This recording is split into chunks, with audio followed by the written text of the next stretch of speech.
Welcome to Real Grief, Real Healing with Mindy Corporon. I am your host, Mindy.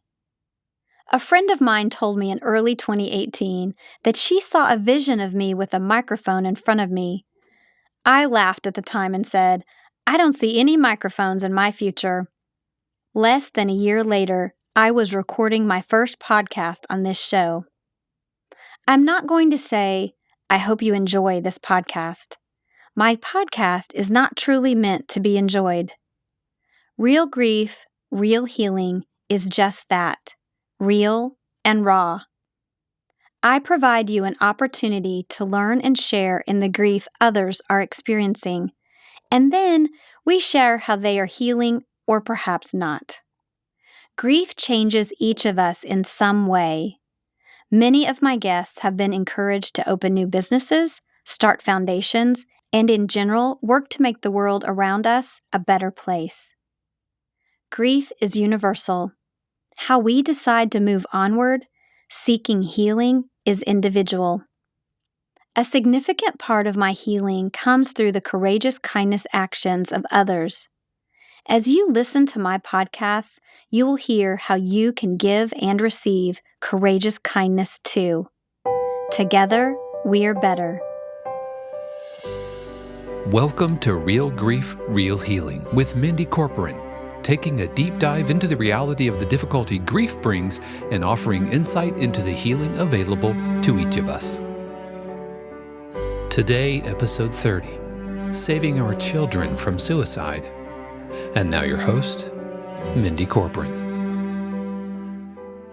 Hi friends, it's Mindy Corporon.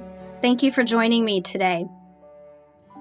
Today's going to be a conversation with some friends of mine, and it could get a little bit difficult. It's for sure there will be some humor. I'm going to let you know that because of my guest in particular, one of them. And you'll know in just a minute. You'll start hearing all that and you'll understand. But we're talking today because of suicide. And so the grief subject that we're going to talk about is suicide. If this is going to be a trigger for you, that's why I'm letting you know ahead of time. So if it's going to be a trigger and you still want to listen, which is fantastic, just make sure that you are in a safe environment around people who care about you and love you and can be with you during and after this podcast. Friends, typically I do not name my podcast until after I've already finished it and perhaps sometimes edited. But as I was exploring how to interview my guests, Kevin and Anne Timmons, I realized the title of this podcast should be Saving Our Children from Suicide. So joining me today are Kevin and Anne Timmons, and allow me a moment to explain how I met Kevin and then subsequently his wife Annie. I joined Kevin as a board member of Blue Valley Education Foundation around 2010 2011. When Kevin spoke during our meetings, he exuded humor and authenticity. While he took command of the room, he always did so thoughtfully and yet understanding his position that as a board member, he was to follow the mission of this foundation. And the mission of the Blue Valley Educational Foundation is enrich educational excellence. Not only did Kevin do that and continues to do that as a board member now, but he focuses on enriching educational excellence in everything that he does. So this is how I first met Kevin, and with him today, joining him on our podcast is his wife of 5 years, Annie, and together they are a blended family with Jennifer and Nick, who we'll be talking about. Carson, Ella, and Josie make up all of their children. So Kevin and Annie, thank you so much. I'm very grateful for your time today. I appreciate you being here. Kevin, tell me what you remember about meeting me at Blue Valley Educational Foundation. Well, it's funny how you started it this way because those days were so important to me, but they're so logged back in my brain that I had to just start thinking about some of the meetings and some of the interactions. You certainly were a doer. You certainly put your money where your mouth was. If you said you were going to get something done, or if you had an idea, you backed it up. And I think you've followed that path for your entire life. You certainly followed it since I've been working with you. You definitely have a passion, and you were very fun to work with as well. I was probably the class comedian and the class clown, but I felt like you were somewhere right behind me on my coattails because you laugh well and you get my corny jokes. I'm a good audience member for you. That's what I am. I'm glad that you didn't say, "Oh gosh, I didn't even remember you were a board member, Mindy." Yeah, no, and I even remember, as we were getting out and donating our days to award teachers with grants, that you would join us almost every single time. You'd join us for the entire day, and that was a big commitment, and I certainly remember that. I could tell how meaningful it was to you and everyone on the bus. We were on what was called the surprise squad, and we would go around to different elementary, middle, and high schools and let them know grants that they had won. And that Kevin was totally on fire on those days. Like he just loved those days, and that's how I know you and remember you. That's how I met you, and that's how I remember you. And today's conversation is going to be a little bit different for both of us. We have not talked about in any detail how your son Nick took his life by suicide. But I remember where I was when I received a text message. So I received a text message from someone, and I was traveling. I would just walked out of a hotel on my way to a client meeting. I was still working at Boyer Corporon Wealth Management. And I got a message that your son had died. And I'm not even sure that I knew how. I didn't know, I don't think at the time, that it was by suicide, but I reached out to you immediately, just with so much sorrow and anguish on your behalf. I would like it, Kevin, if you could share with us who Nick is. Tell us about Nick Timmons. Well, I think Nick, in a big way, kind of followed in my footsteps, at least in terms of personality. I think he deflected things with his sense of humor. I think he procrastinated a little bit, procrastinated a lot more than I did, but that certainly is one of my traits at times. Uh, I think Nick is into immediate gratification, which I am, and I wrote those two words down, and we'll probably talk about it later because as I think about those days on the bus, I think about the immediate gratification. I'm in the restaurant industry, and a big part of why I'm in it is the immediate gratification. Um, so, and I do want to expound on that later in this, but Nick was Nick played all the sports as a kid. He had friends. He loved movies. He loved to laugh. He overslept. He was probably a B and C student until his later years, where he actually started dropping a little bit more. Um, Nick was Nick. Nick, when he walked into the room, just lit everything up. I think about our trip to Puerto Rico and our big family trip to Hawaii and other family vacations where as we were blending our family, the young girls were just so excited that Nick was coming and that he was going to DJ in the car and that he was going to tell jokes and he was going to stay up and play cards with them at night. Um, he was just that kind of That's kid. fantastic. He brought a lot of life into your family. Yeah, he brought life into the family. He brought life into a lot of people's. Good. Well, I appreciate that you are willing and so easily shared those memories. I do that when people ask me about my son Reed, and I wanted to help you move into that space because Nick took his life on June 14th of 2017, and the topic of our conversation is mental health, and this podcast was being created, and I was thinking through what I wanted to do and focus on in May, which is Mental Health Awareness Month. And you came to mind. So I'm not sure if that was a God nudge. You just came to mind, and I thought, you know what? I've not had this conversation with Kevin, and I'm not sure if he's ready. Tell me what you can about maybe the days leading up to June 14th, and then tell me about your June 14th. Well, the problem that we have is, in the problem every parent has, especially with suicide, is you got to kind of carry that with you. You got to carry some of that weight. And Nick had shown signs of depression. Nick had on and off troubles through high school and then into college. He was on and off different medications to help him try to concentrate in school and be able to sleep and be able to eat. And he was one of those kids going through high school who didn't have a psychiatrist, but had a nurse that was just adjusting his meds on a monthly basis based on how he was feeling. And I don't think we really opened up that. I don't think we really opened up that can the way we should have. He showed signs of depression, and I unfortunately may have seen them and didn't react on them the way I should have. Some of this happened through a divorce that I was going through.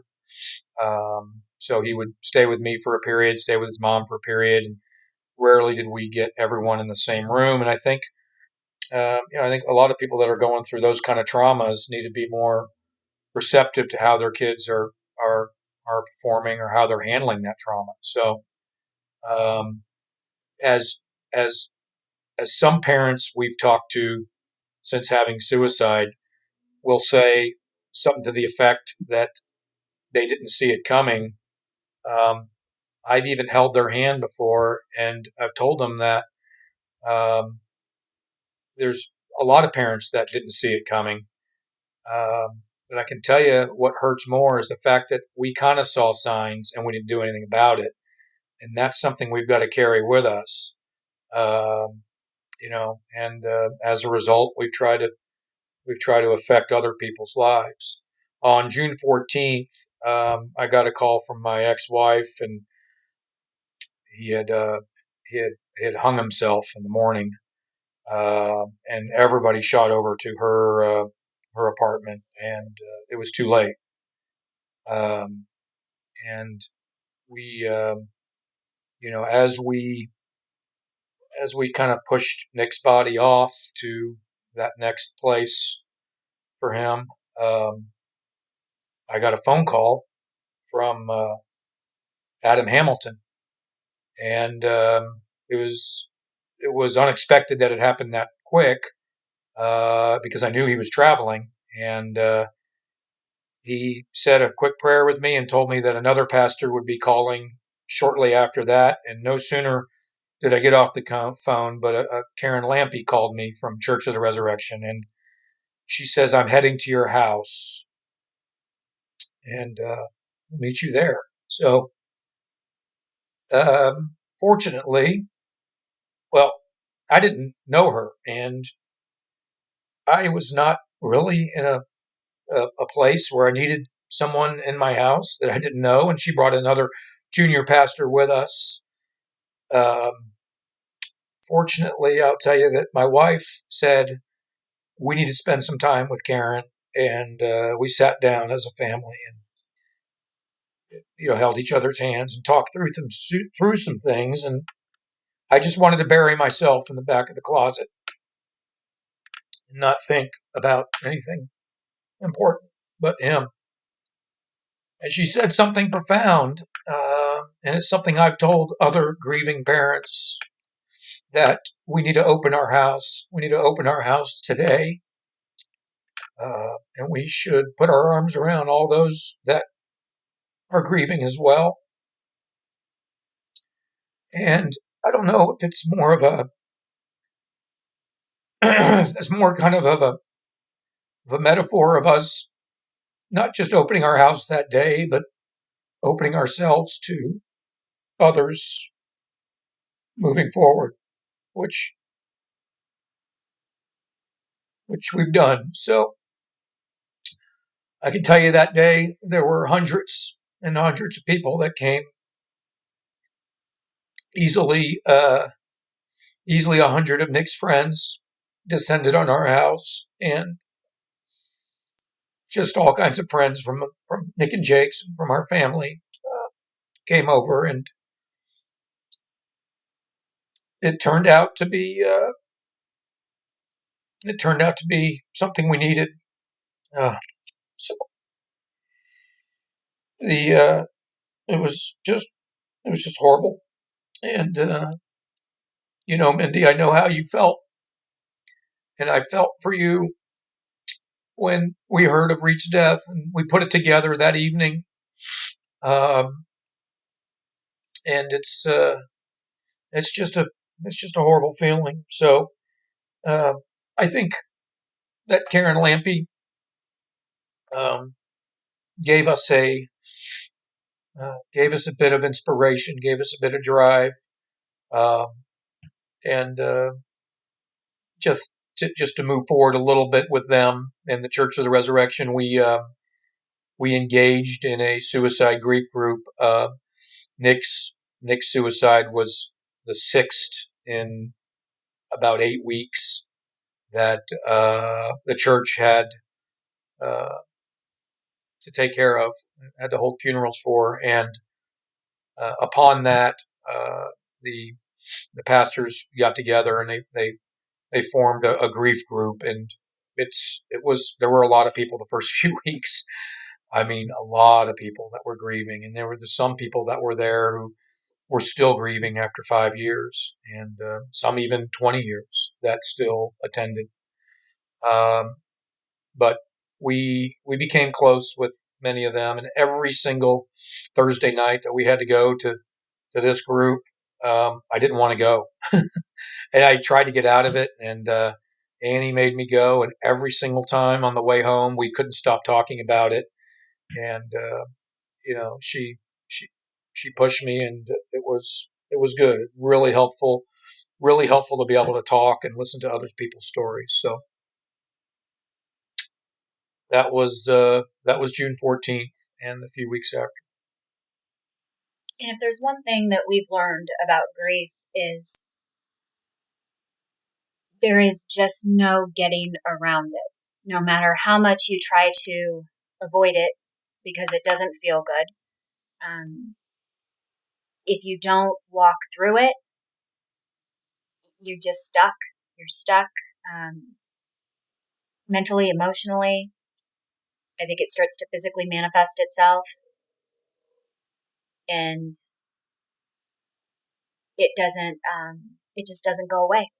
So you kind of have to face it head on. And in our suicide support group, we were so lucky for the number of people that unfortunately lost people at the same time, because we all walked into this grief group together and were able to have this journey together. And I know there was a time, and Kevin, you can say whether or not you felt the same way. We're pretty social people. Kevin knows everybody. But there was a time after Nick passed, we didn't want to be around anyone. The thought of going out with people, going to dinner with people, it was just unfathomable. But the people we did want to be around were the people from that grief group, because everybody sitting in that room knew what each other were feeling without saying a word. And it was a measure of comfort that's hard to describe in words. Those people were part of saving us, and those people were brave enough to walk right through the middle of grief, not try to avoid it, not try to get around it. They walked right through the middle of grief at the same time that we did. And I'm happy to say, while none of us will ever be the same, we're all doing well. We're all in a place of healing, and every single one of us are also doing something to try to help within the community to avoid this from happening to another family. Thank you. And I'm sorry. I want to make sure I say that publicly. I know I've told you before, and you know how I feel about what you do on behalf of others now, and to help with Nick's legacy and the legacy of other children who've taken their lives. But I'm sorry. I'm so sorry that you felt that pain and that you still feel that pain. And I know exactly what you mean when you say, Annie, there was a fear. I had a fear about being around people with my open kind of, I would call it, open, shattered heart. I was fearful about being around people that didn't know how vulnerable and I was at the time. And so I was very careful about who I would allow myself to be around. And I completely understand that. So I can follow that line of thinking. You gave us a lot of information in those first few minutes, and I appreciate it greatly. I'm going to give us a moment to take a breath, and our listeners. And Kevin, I'd like you to talk about the fact that you already had a foundation established. You established For the Kids, and it's spelled FORE for a reason. And you opened it in 2005. And the mission statement states, a group of dedicated individuals directing support and resources to critical needs for children in our community. This had nothing to do with suicide at the time. But I'd like you to give us an indication of For the Kids and what that was to you between 2005 and 2016. Well, it just started off as a sports bar golf tournament, and it kind of a way to have fun. But what we realized is that we had a gift of being able to make a difference and create satisfy that immediate gratification. Again, I'll use that term. We had a couple different charity partners. All of them were helping out kids. Sunflower House was our first charity for the first couple of years. Upon visiting Children's Mercy Hospital in 2008, 2009, I just fell in love with what they do and how they do it.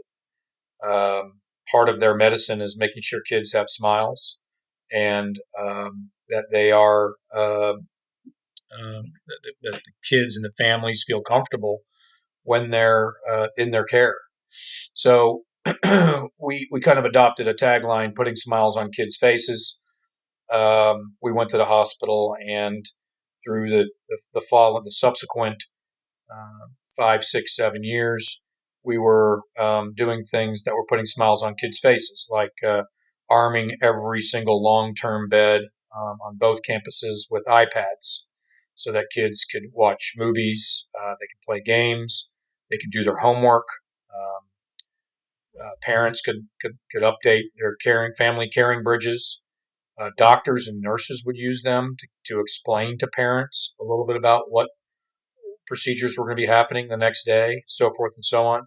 That was a campaign that took a few years, and upon completed, we wanted to continue putting smiles on kids' faces, so we created an endowment for a canine therapy program in the hospital. And our first canine just retired.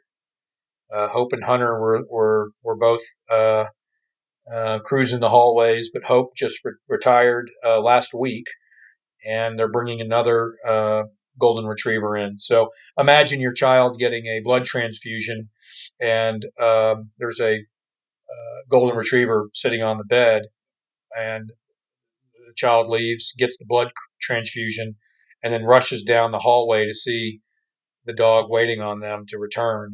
And that's that was basically it, keeping kids positive. We started getting into a couple more needs from the hospital. We helped build the sports rehab clinic right behind us, which our family has now used several times. not just for sports medicines, but just as a general clinic. And then the following year, we actually went to the hospital and said, "What is it that you need?" And they said their critical ambulances, their critical care units were their fleet was they had 5 ambulances, and the newest one had 170,000 miles on it. So we bought an ambulance that was about $300,000. The following year, we went back to them and said, "What can we do now?" And they said, "Well, we still need ambulances." So we challenged ourselves to buy 2, and we raised over $600,000 to buy 2 of those things. Now these are putting smiles on kids' faces because these things serve the entire region. They'll run the Springfield. They're big enough where they pick up a family, pick up a child. They can pick up the family in a whole nother section of the ambulance, and a doctor, an RN, and a driver can all coexist. So these are like mini emergency rooms. So to be honest with you, Mindy, we almost didn't have a golf tournament that following year because we were aligned, and we are aligned with Children's Mercy Hospital. We're a fundraising mechanism for that hospital, and we weren't sure whether or not to go down that path with them. But in looking at their strategic plan and how things had changed in Kansas City and what kind of a problem the suicide was, they put their commitment into it, and we decided to go and have the tournament. And it was probably, other than that day of losing Nick and that funeral, that was one of the hardest days of having to confront everyone 4 months later, and it was an extremely emotional day. So we subsequently have championed mental health. Children's Mercy has created a professorship in Nick's name, and we funded up $1.3 million into that. It's a chaired, endowed professorship, and they are now recruiting. Now that it's been funded, they're recruiting researchers from around the country, around the world, for that matter, who will come in and spend time to try to figure out how to better kids' lives and how to better the medicine moving forward. This is a leap of faith because this is not immediate gratification. We've also funded all of the social workers that were in the high schools and middle schools this last year, Mindy. They ran out of funding a little bit because of the pandemic. So we jumped in and made sure that the social worker program would continue. And that was another thing that we just did this last year. But once again, it's not like buying an ambulance or buying a dog or buying an iPad. It's not that immediate gratification. And we're just pleased that Children's Mercy has continued to make mental health, anxiety, depression, addiction a part of their upcoming strategic plan. So, Annie, can you step in for a minute and tell us about your passion now? You've been married to Kevin for 5 years. I don't know how long you were together prior to that, but clearly you have been a strong supporter and partner for him. And I have heard Kevin say on 2 or 3 occasions already, Annie's involved in Johnson County Mental Health. Annie's involved in Overland Park Mental Health Task Force. And so you have taken on a role in the mental health world. What can you explain about Prior your to meeting passion Kevin, for this my as well son was as a partner of diagnosed in second grade with ADHD, which we're all familiar with, and ODD.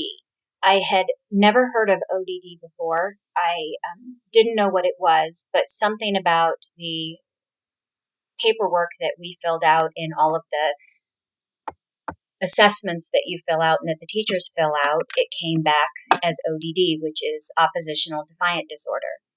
And I didn't see the symptoms of that, but I definitely saw the symptoms of the ADHD.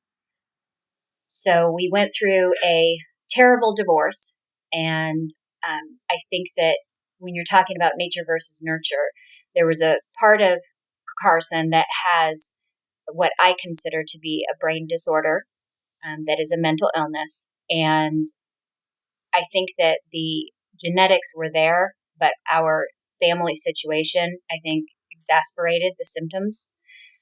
So by the time he was in 5th grade, I had a wonderful teacher from his elementary school pull me aside and tell me, 100% off the record, I want you to know that my son has a mood disorder. And the things that I'm seeing from Carson, it seems like he might have a mood disorder also and might benefit from a mood stabilizer. And so, although I have a psychology degree and a teaching degree, I feel like I was still a little bit ill prepared to deal with my own son's mental illness. He had been seeing a psychiatrist up to that point, and so we switched to a different psychiatrist. And at that point, he was started on a mood stabilizer, and it was like our lives changed. He was a different kid. He was happier. It changed the dynamic of our entire family. And this was probably about the time that Kevin and I were meeting each other. And so here he was with a daughter in college, a son that was coming to the end of his high school career. And I had these 3 little kids. And he's so compassionate that for him, this was not a deterrent. And the problems that I was having with Carson were not a deterrent. And these little people that were pulling on his pant legs, wanting attention and love from him, he just loved them immediately, and they loved him.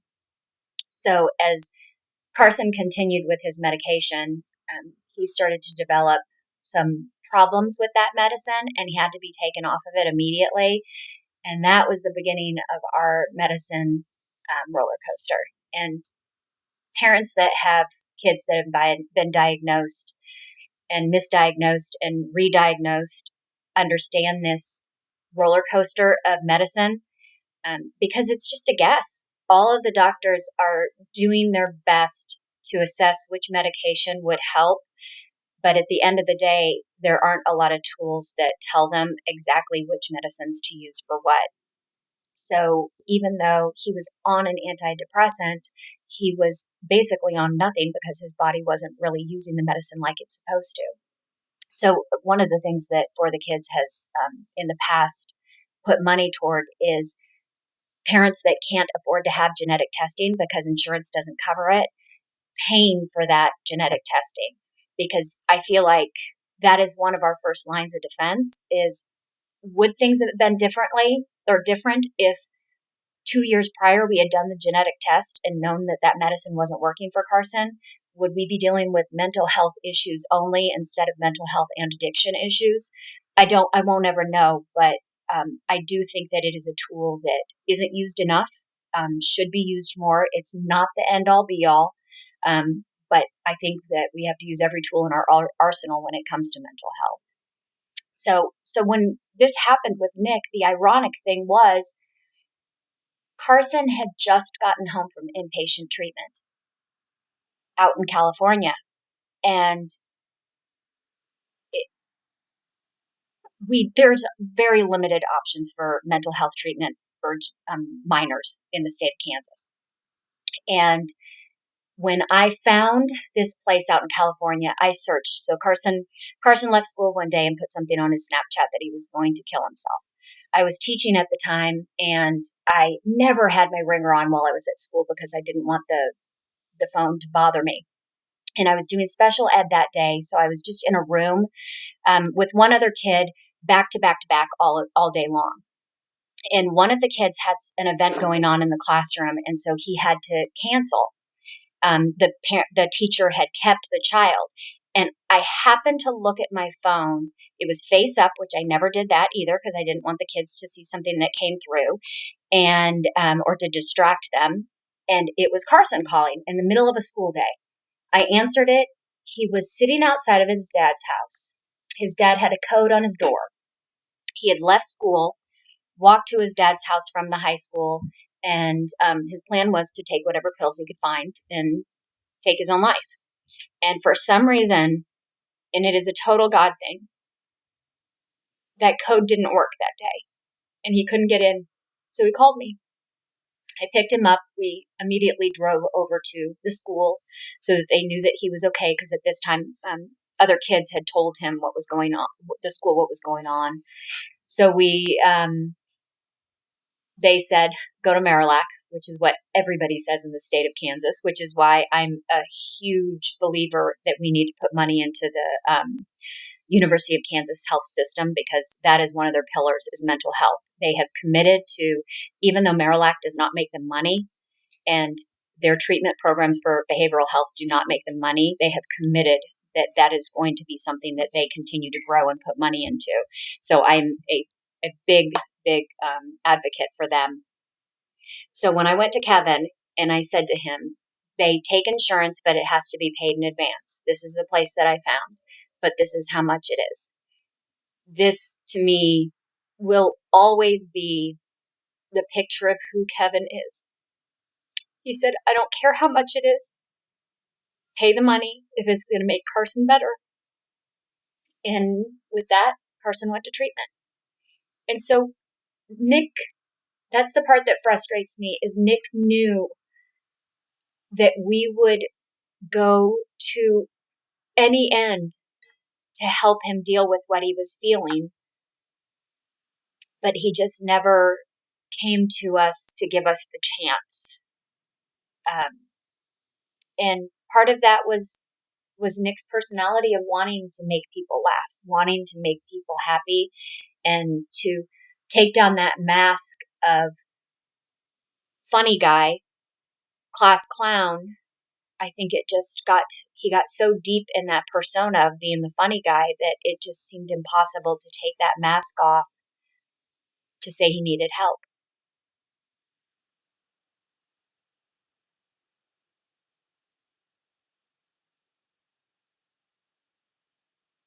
Annie, thanks so much for sharing such really helpful detail for people to hear.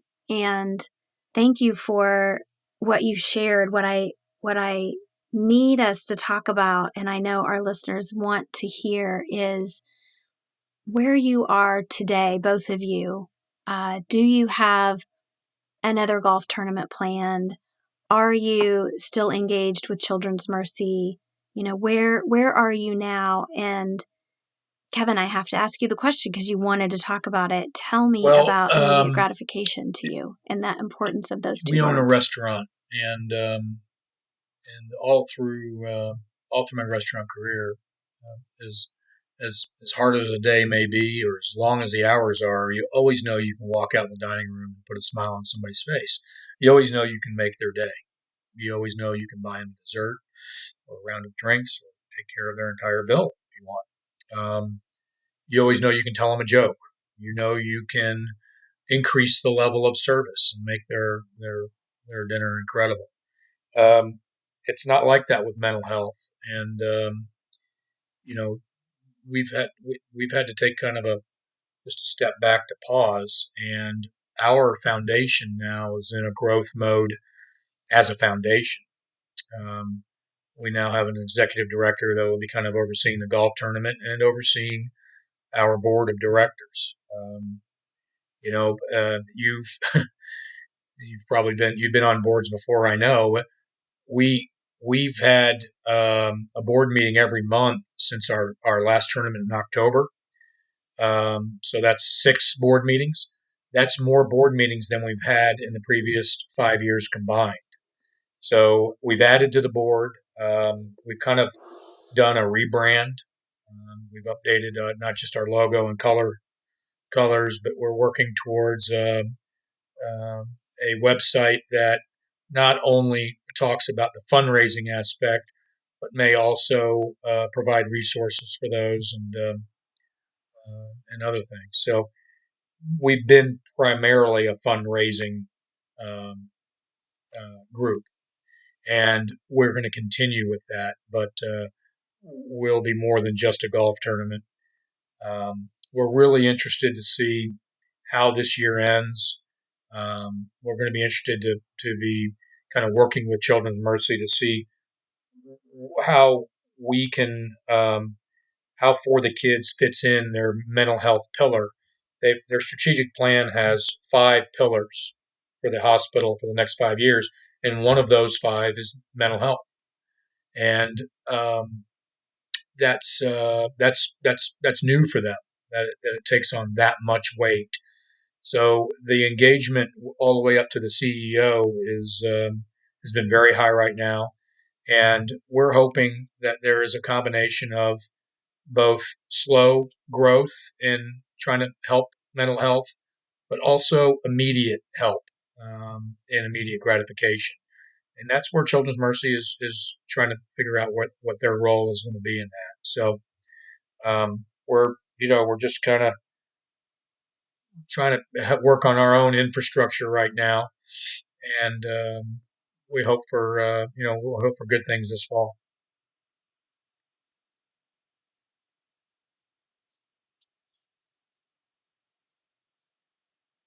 Great. That sounds really good because I liked how I read about you connecting the dots between Children's Mercy and Blue Valley school system, how you connected those dots and got the counselors into the Blue Valley school system. So you had a foot in each of those entities and then you pulled them together. I thought that was really fascinating. And your continued work, the both of you, how you are continuing to look at your own pain that you've each had in different ways and add color to that pain that paints a picture for other parents, either who have already lost children or to help parents not lose their children to suicide in particular. It's really amazing, and I know you feel gratified in Well, doing I that. I know appreciate it it, and I doesn't don't bring think Nick I've back, felt but it this carries on his this legacy. raw in I hope you know a that. good year, and it's not a bad thing. It's not a bad thing that you reflect, and you've got to answer questions to yourself, and you've got to think back on the great things, and look forward to the future. So I know that's what you're trying to accomplish here.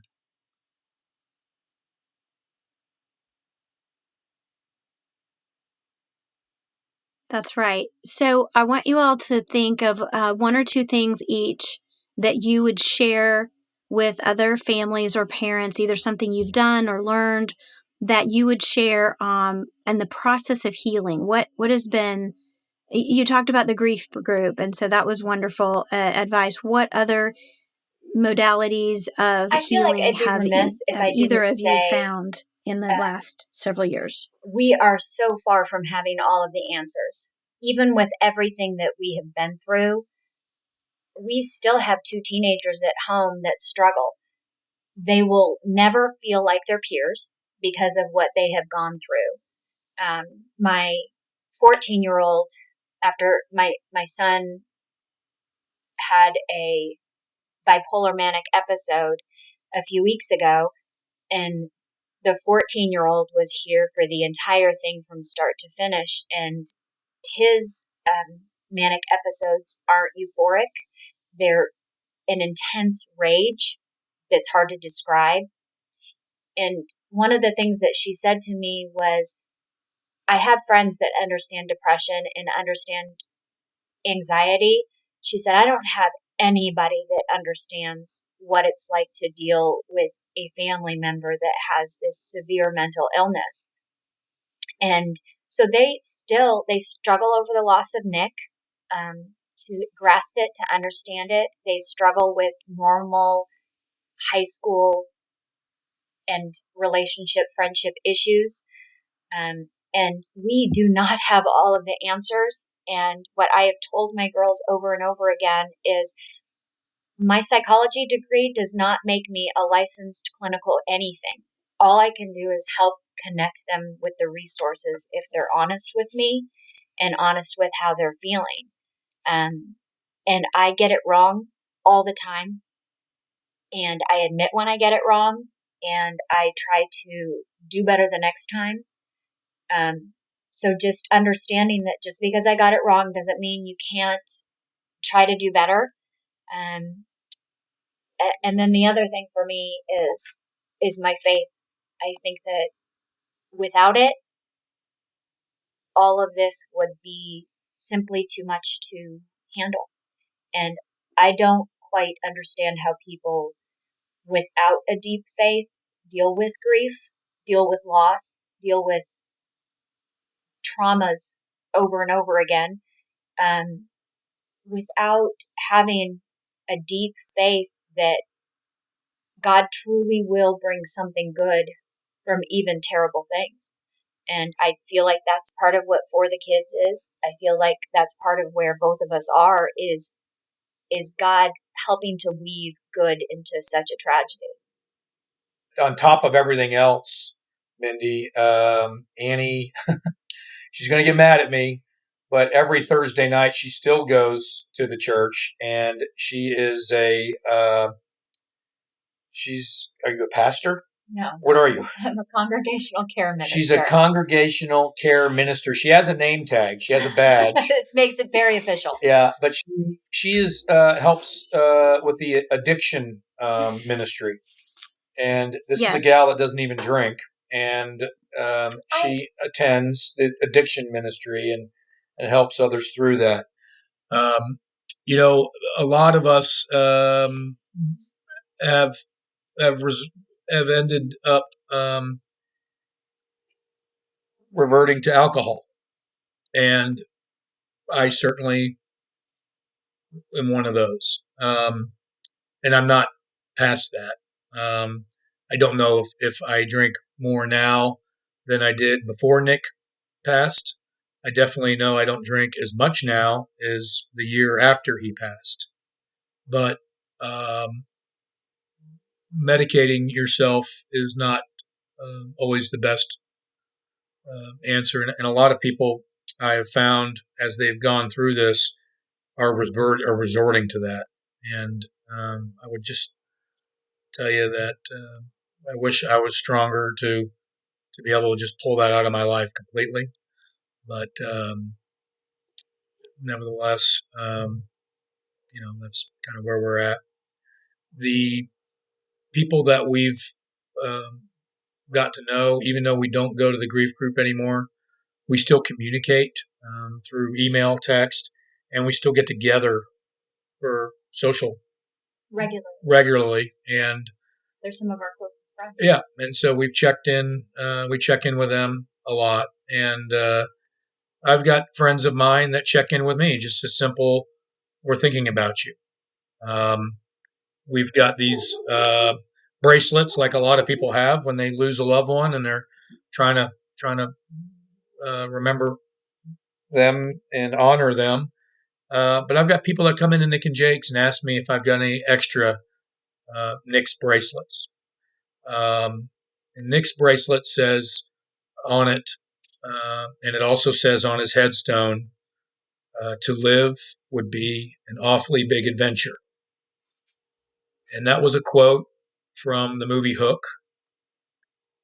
Robin Williams spoke those words, who was the class clown and the class comedian. Robin Williams was someone who, you talk about a surprise when you found out that he took his life. Nick was Peter Pan.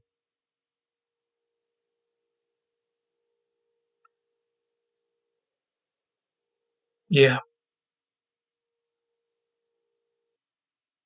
And a beautiful Peter Pan he was. Thank you both for opening your hearts. Thank you for allowing your raw emotion, because your sharing is going to make a huge difference in the lives of so many others. And I know sometimes that falls on hollow ears. I know when I hear that, I just want to say, well, damn it, I want my son back. Sometimes I'm tired of helping others. But that's what we have. That's our reality. And so I am with you as we step onward in life. Thanks, Mindy. Thank you. Friends, thanks so much for joining me today for this podcast of Real Grief, Real Healing with Mindy Corporon. If you want to dive deeper into how you might heal yourself or a friend, please pick up a copy of my book, Healing a Shattered Soul. Published on May 3rd, 2021, you can find my memoir anywhere books are sold. You will also find me in social media channels as Mindy Corporon. Take time to help yourself heal. Accepting courageous kindness. Take time to heal another by giving courageous kindness. Together, we are better. Real Grief, Real Healing is copyright 2021 to 2022, Mindy Corporon, all rights reserved. Our theme music is composed by Dave Croft and used with permission. This podcast is a production of 818 Studios.